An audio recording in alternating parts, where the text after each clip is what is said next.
A British man named Stephen Goh has been in jail for 7 years because of 30 convictions he has for public order disturbances and other offenses. So what he's done is he walks around the country butt naked.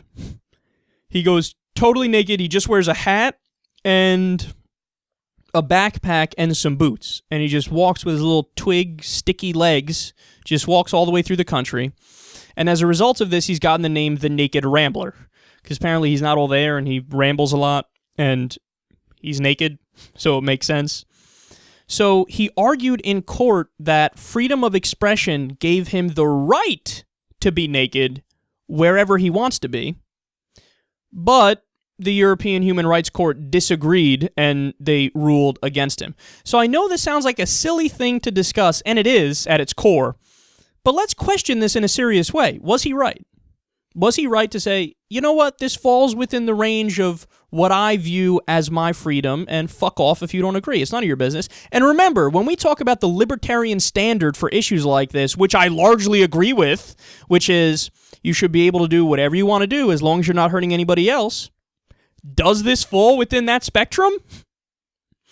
So we're posing this as a philosophical question, if you will, a silly one, agreed. But overall, I do have to say, I disagree with him, okay? And I agree with the European Court of Human Rights, and I'll tell you why.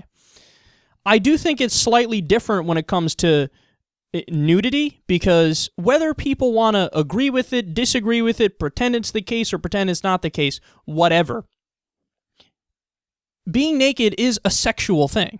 It is. There's a sexual element to it. When we're covered up all day long, and we've been like that for hundreds of years, if not thousands of years, we're doing that not only to keep warm, not only for sanitary reasons, but also to cover up parts that are normally used in reproduction and parts that would normally turn people on, let's say. So there's a sexual aspect to this, and the way I look at it is like this. Kids exist, okay? Kids exist. We rightly view pedophilia as something that's a crime, and it should be, because what you're doing is they're too young to consent. They don't know what they're consenting to, and you're taking advantage of them. It's an imposition on them if somebody does some form of pedophilia. And to do something like that, if you're naked walking around out in public and it's in front of kids, that is a mild form of pedophilia, in my opinion, because you're forcing them to... You're forcing into their eyesight your nasty ball sack and dick hanging all over the place and flopping. When they shouldn't have to see that. They shouldn't be forced to see that, and it could be somewhat traumatic to these poor kids. Now, believe me, I'm usually not the person to use the but what about the kids argument, but in this case, I think it makes sense, because it is an imposition on them. So, overall, look, I'm as lenient as you could be on social issues in general. I'm very libertarian on these issues. Do whatever you want as long as you're not hurting anybody else.